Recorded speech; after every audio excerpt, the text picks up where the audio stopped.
My name is Marcus Reed, and I'm a 42-year-old single father living in San Diego. My 9-year-old son, Noah, has scars that run from his left shoulder down to his elbow, deep, jagged marks that tell a story most people wouldn't believe. When we moved to this quiet suburban neighborhood 6 months ago, I thought we were finally getting the fresh start we desperately needed. I was wrong. Before I continue, I want to ask, have you ever witnessed a moment when someone's entire worldview changed in an instant? When a single revelation transformed anger into understanding? Share your thoughts in the comments below, and please subscribe to hear more stories about unexpected connections and the power of shared experiences. The scars on Noah's arm weren't from an accident or illness. They were from the day he saved his little sister's life. 3 years ago, when Noah was just 6, we were hiking in the mountains near our old home in Colorado. My daughter Lily, who was 4 at the time, wandered too close to the edge of a steep ravine while chasing a butterfly. When the ground gave way beneath her, Noah didn't hesitate. He grabbed her arm just as she fell, holding on with every ounce of strength his small body possessed. The rocks and branches tore into his arm as he held her weight, refusing to let go even as his own skin was being shredded. I reached them just in time to pull both children to safety, but Noah's arm was severely damaged. Multiple surgeries saved the function of his arm, but the scars remained, deep, pronounced, and impossible to hide. We lost Lily anyway, 6 months later. Not to the ravine, but to leukemia. The universe has a cruel sense of irony sometimes. Noah saved her from falling only to watch her fade away in a hospital bed. After her death, staying in Colorado became unbearable. Every trail, every mountain view, every place we'd taken the kids, it all reminded us of her. So we moved to San Diego, hoping the ocean might wash away some of our grief. Noah adapted to the move better than I expected. He was quiet, introspective, but he'd always been that way. He found solace in drawing, filling sketchbook after sketchbook with images of dragons and knights, always protecting something precious.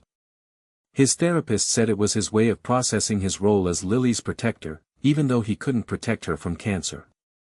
The new school seemed promising at first.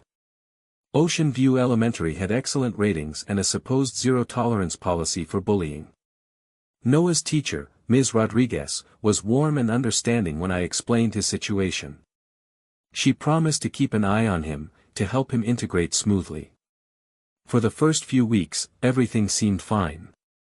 Noah came home talking about his classes, about the library that was bigger than his old school's, about the art program he was excited to join. He didn't mention making friends, but I figured that would come with time. Noah had always been cautious about letting people in. Then the problem started. "Dad," Noah said one evening while I was making dinner, "what does freak mean?" I turned from the stove, trying to keep my expression neutral. "Why do you ask, buddy?" "Some kids at school called me that." "Because of my arm." My heart sank, but I kept my voice steady. "It's an unkind word people use when they don't understand something."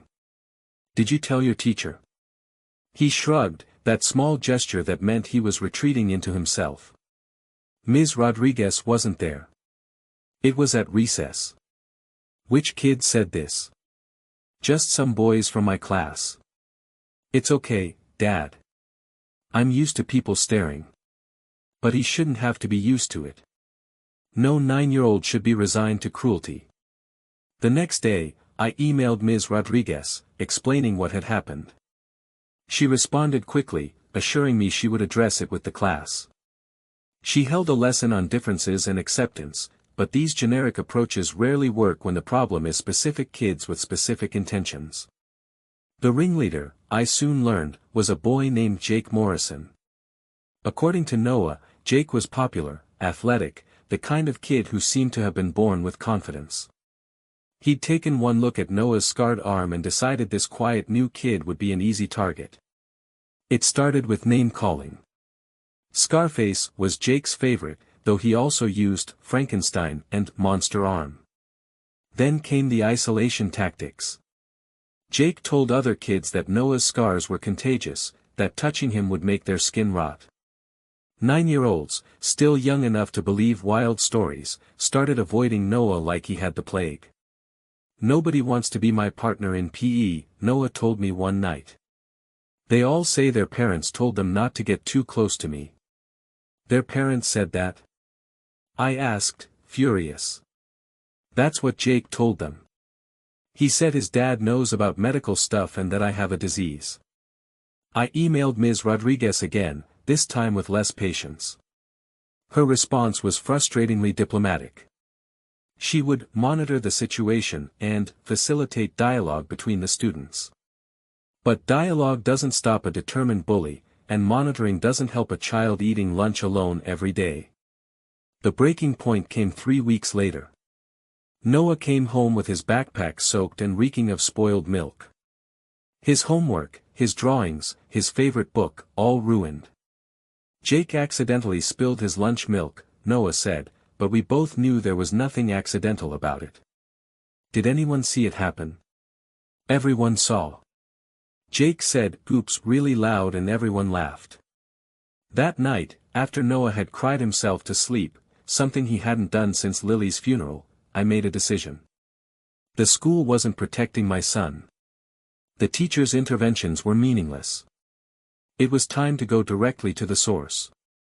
I spent days debating how to approach Jake Morrison's parents. Part of me wanted to show up at their door angry, demanding justice for my son. But I knew that approach rarely worked. Parents got defensive when attacked, and defensive parents rarely disciplined their children effectively. I found Robert Morrison's business card through the school directory. He was a real estate developer with an office downtown. His wife, from what I gathered through school events I'd attended, was a stay-at-home mom who was very involved in the PTA. They seemed like typical upper-middle-class parents, the type who probably believed their child could do no wrong. I decided to approach Robert directly, man to man. I called his office and made an appointment, saying I was interested in discussing a potential property investment. It wasn't entirely a lie, I was investing in my son's well-being. His office was exactly what I expected, modern, sleek, with photos of developments he'd built around the city. Robert himself was tall, athletic, probably mid-40s, with the kind of confidence that came from a lifetime of success. But there was something in his eyes when he shook my hand, a weariness that seemed at odds with his powerful presence. "Mr. Reed, please sit down. What can I help you with today?" "Actually, Mr. Morrison, I'm here about our sons. I'm Noah Reed's father." His expression shifted immediately, confusion replacing his business smile. "Noah Reed? Your son Jake has been bullying my son at school for weeks." Robert's face went through several expressions, surprise, skepticism, then a guarded neutrality. "I think there might be some misunderstanding. Jake's mentioned a new kid in class, but he hasn't said anything about any problems." "The problem," I said, keeping my voice level, "is that your son has been tormenting mine because of some scars on his arm. He calls him names, tells other kids he's diseased, purposely destroyed his belongings. Yesterday, Noah asked me if we could move again because school has become unbearable. Mr. Reed, kids have conflicts. I'm sure whatever's happening isn't as dramatic as. Your son told my 9-year-old that he looks like a monster. He convinced other children that Noah's scars are contagious. He's systematically isolating him from any chance at friendship." Robert was quiet for a moment. "Have you spoken to the school?" "Multiple times. They've done nothing effective. Look, Mr. Reed, I'm sorry your son is having a hard time adjusting, but Jake isn't a bully. He's a good kid. Maybe Noah is misinterpreting things, or maybe," I interrupted, "your son is different when you're not around."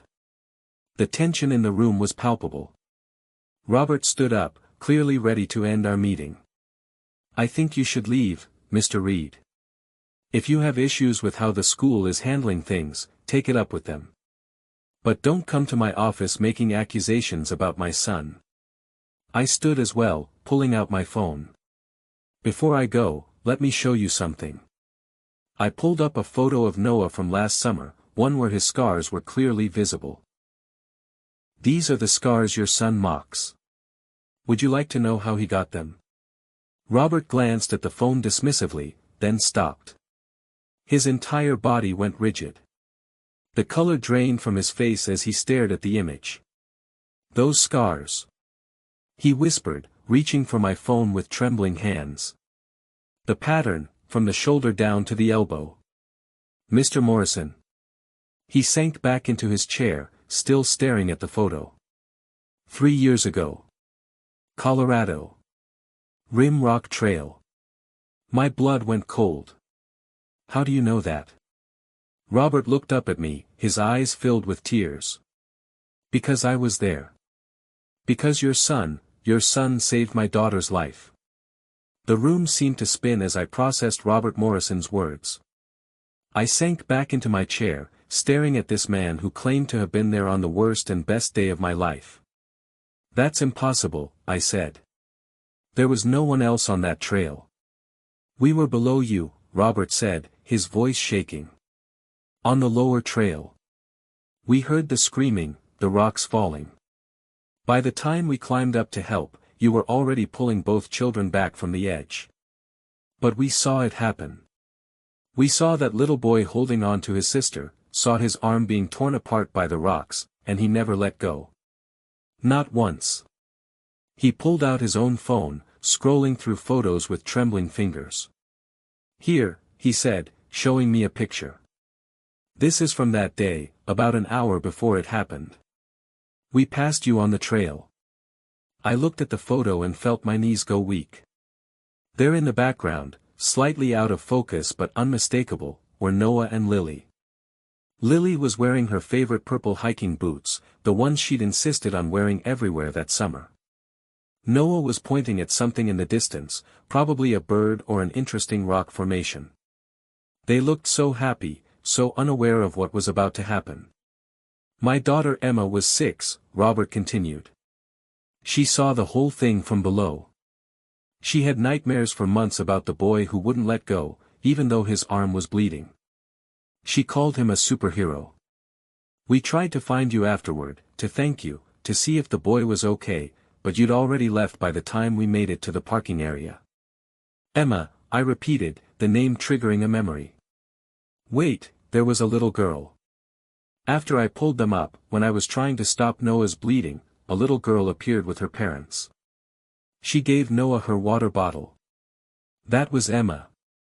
My wife and I, we wanted to help more, but you were so focused on your children, and the paramedics arrived so quickly." "Your daughter," I said slowly, "she was wearing a Frozen t-shirt. She told Noah he was brave." Robert nodded, tears now flowing freely down his face. "She never forgot him. She still talks about the brave boy who saved his sister. We tell that story all the time, about real heroes, about courage, about sacrifice. And my son has been." He stood abruptly and walked to his window, his back to me. "Oh God, what has Jake done?" "He doesn't know," I said quietly. "He has no idea what Noah's scars mean. But I should have known. I should have taught him better. Emma learned about true courage from watching your son that day, but Jake wasn't there. He was at baseball camp that week. He never heard the story the way Emma did, never understood." Robert turned back to me, his professional composure completely shattered. "Mr. Reed, Marcus, I am so deeply sorry. Your son is a hero. He saved his sister at 6 years old, endured that kind of pain and trauma, and my son has been tormenting him for it." "Noah doesn't see himself as a hero," I said. "Especially not after Lily died anyway. The cancer took her 6 months after the fall. He thinks he failed her because he couldn't save her from that cancer." Robert's voice was barely a whisper. "Leukemia. It was already in her system when the accident happened, we just didn't know it yet. Noah blamed himself. Said if he was really brave, really a hero, he would have found a way to save her from the cancer too." Robert sat back down heavily. And now my son is adding to that pain, making him feel like a monster when he's actually. God, I've failed as a father. You didn't know. But I should have taught him better regardless. I should have taught him that scars are stories, that differences aren't things to mock. I was so focused on making sure Jake was confident, successful, athletic, all the things I thought mattered. I never made sure he was kind. We sat in silence for a moment, both of us lost in our own thoughts about fatherhood, about the lessons we teach and fail to teach our children. Emma's going to be devastated when she finds out, Robert said finally. She's 11 now, goes to middle school, but she still has that water bottle your son drank from. She kept it. Said it was touched by a real hero. She kept a water bottle for 3 years. She's a special kid. Sensitive, empathetic. Nothing like. He trailed off, unable to finish the comparison to his son. Kids are different, I said. Jake isn't evil. He's just a kid who doesn't understand what he's mocking. That's generous of you to say, but it doesn't excuse what he's done. Robert pulled out his phone. I'm calling my wife. Jake needs to hear this story today. He needs to understand exactly who Noah is and what those scars represent. I don't want Noah to know that you know, I said quickly. He hates being seen as different, even positively. He just wants to be normal. I understand. But Jake needs to know the truth, and he needs to make this right. Not because Noah is a hero, but because what he's been doing is wrong regardless. Robert made the call to his wife, his voice firm as he explained that they needed to have an important family discussion that evening. After he hung up, he looked at me with a mixture of shame and determination. Would you and Noah come to dinner tomorrow night? I want Jake to apologize properly, and I think Emma would love to meet Noah again, properly this time. I don't know if that's a good idea. Noah doesn't like attention. Then we'll keep it low-key. Just dinner, no big production. But Marcus, my family owes your son a debt we can never repay. The least we can do is try to make amends for the new pain we've caused. That evening, I struggled with how much to tell Noah.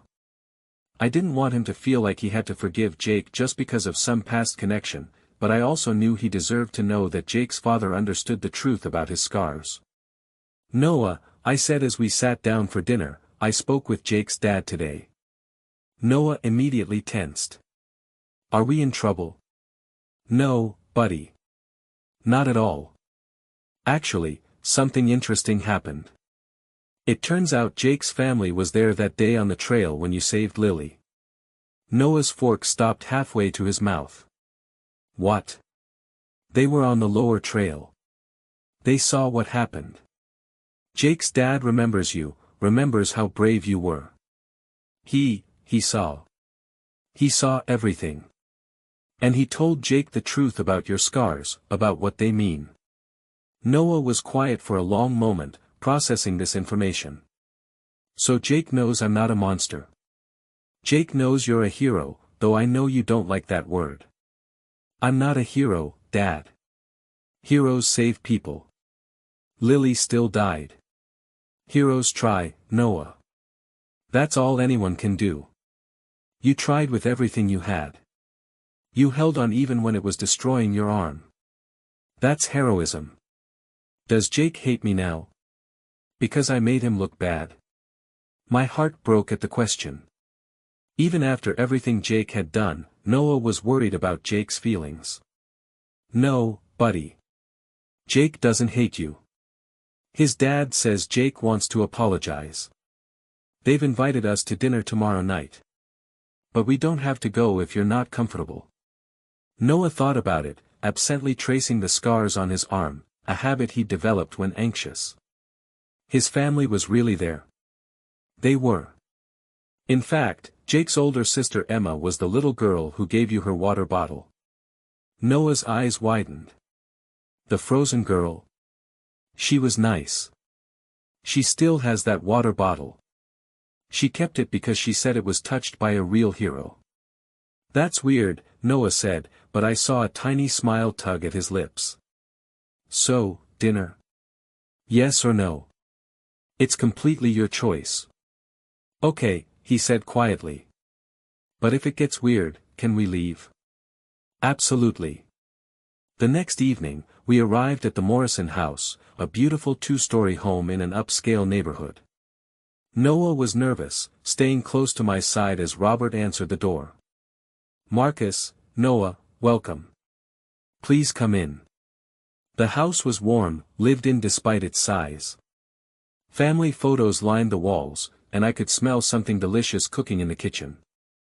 Robert led us to the living room where his family was waiting. Jake stood immediately when we entered, and I was struck by how young he looked. Just a 9-year-old boy, now faced with the weight of his actions. His mother, a kind-looking woman named Sarah, stood beside him, her hand on his shoulder. But it was the girl who caught my attention. Emma, now 11, was staring at Noah with wide eyes, clutching something behind her back. Noah, Jake started, his voice trembling. I'm sorry. I'm really, really sorry. My dad told me about what happened, about how you saved your sister, about how you got those scars being brave, and I called you horrible things and I made fun of something that actually shows how amazing you are, and I'm so sorry. The words came out in a rush, genuine and unrehearsed. Jake was crying by the end, clearly overwhelmed by the magnitude of his mistake. Noah shifted uncomfortably. It's okay. No, it's not okay, Jake said, wiping his eyes. I was mean and stupid and cruel. I told lies about you to everyone. Tomorrow, I'm going to tell everyone the truth. That you're not a monster or a freak. That you're actually the bravest person I know. You don't have to do that, Noah said quietly. Yes, I do. I need to fix what I broke. I still want to be a paramedic, Emma announced. Or a doctor. Someone who helps people when they're hurt. Because of Noah? I asked. Because of what Noah showed me, she corrected. That helping someone, saving someone, is worth any pain you might go through yourself. After dinner, the kids went to Jake's room to play video games, all three of them, Emma included. Sarah, Robert, and I sat in the living room, listening to the sound of laughter drifting down the stairs. I can't thank you enough for this, Robert said. For giving Jake a chance to make amends. Kids make mistakes, I replied. What matters is that they learn from them. He will, Sarah assured me. We'll make sure of it. As we were leaving, Jake ran downstairs with something in his hands, a comic book. This is for Noah, he said, handing it to my son. It's about a hero who has scars that give him special powers. I thought, maybe you'd like it. Noah took the comic carefully. Thanks, Jake. See you at school tomorrow? Yeah, see you tomorrow. In the car on the way home, Noah was quiet, but it was a different kind of quiet than usual, contemplative rather than sad. Dad, he said finally, do you think Jake and I can really be friends? I think anyone who truly understands your story, who sees your scars for what they really are, has the potential to be your friend. Emma was nice. It's weird that she kept that water bottle. People hold on to things that remind them of moments that changed them. For Emma, seeing you that day changed how she understood bravery. I still don't feel brave. Noah, you know what real bravery is? It's going to school every day even when kids were cruel to you. It's being willing to forgive Jake and give him a second chance. It's living with the pain of losing Lily and still choosing to be kind. You're brave every single day. He was quiet again, then, Dad. I'm glad they were there that day. On the trail. Even if they couldn't help, I'm glad someone saw. It makes it feel more real, like it really happened. It really happened, buddy. And it really mattered. The next day at school was transformative. Jake, true to his word, told everyone the truth about Noah's scars. Not in a dramatic way, but simply and honestly whenever anyone brought it up. "I was wrong about Noah," he'd say. "His scars aren't something bad. They're actually pretty amazing." Emma, despite being in middle school, started walking over to the elementary school during lunch to eat with Noah and Jake. She became something of a protective big sister to both boys, her presence lending Noah a credibility and safety he hadn't had before. Within a week, Noah had gone from eating alone to having a small group of friends. Kids who had avoided him now asked questions, respectful ones, about his scars. One boy named David, who had a birthmark covering half his face, became particularly close to Noah. "I always felt like a freak too," David told him. "But if scars from saving someone make you cool, maybe being different isn't so bad." Ms. Rodriguez pulled me aside at pickup one afternoon, tears in her eyes. "I don't know what happened, but Noah is like a different child. He's participating in class, smiling, even volunteered to read his story aloud yesterday." "What was his story about?" "A knight who fought a dragon to save a princess. The knight got burned but saved her. And in Noah's story, the burns became magical armor that protected him from ever being hurt again." 3 months later, we attended the Morrison family's annual 4th of July barbecue. Noah and Jake were inseparable, having discovered a shared love of comic books and terrible jokes. Emma had started teaching Noah basic first aid skills, and he absorbed the knowledge eagerly. I stood with Robert, watching our kids play in the pool, Noah's scars visible for everyone to see, no longer hidden under long sleeves. "You know what Jake told me the other day?" Robert said. "He said Noah's the best friend he's ever had because Noah understands that sometimes people make mistakes and deserve second chances. Noah's had to learn a lot about forgiveness in his young life. Thanks to you. You could have pressed charges, could have made our lives hell for what Jake did. Instead, you gave us the opportunity to make it right. Everyone deserves that opportunity." As the sun set, I watched Noah playing with his friends, his laughter carrying across the yard. The scars on his arm caught the light, and yes, they did look like lightning, the kind of lightning that illuminates the darkness and shows you the way forward. Later that evening, as fireworks lit up the sky, Noah sat beside me on a blanket, his head resting against my shoulder. "Dad, I've been thinking about Lily." My chest tightened. "What about her?" "I think she would have liked Jake and Emma. She would have forgiven Jake too, probably faster than I did." "She was good at forgiveness," I agreed, remembering my daughter's sunny disposition, her quick smile, her inability to hold grudges. "Do you think she knows that I made friends? That the scars she gave me trying to save her actually helped me find them?"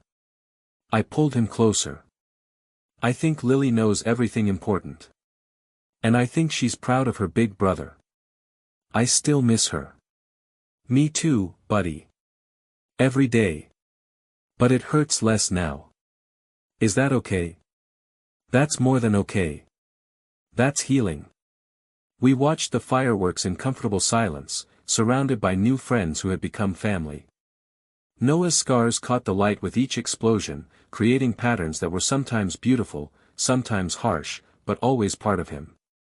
6 months later, Noah stood in front of his entire school during an assembly about kindness and acceptance. Jake had convinced him to share his story, promising to stand beside him for support. "My name is Noah Reed," he began, his voice stronger than I'd ever heard it.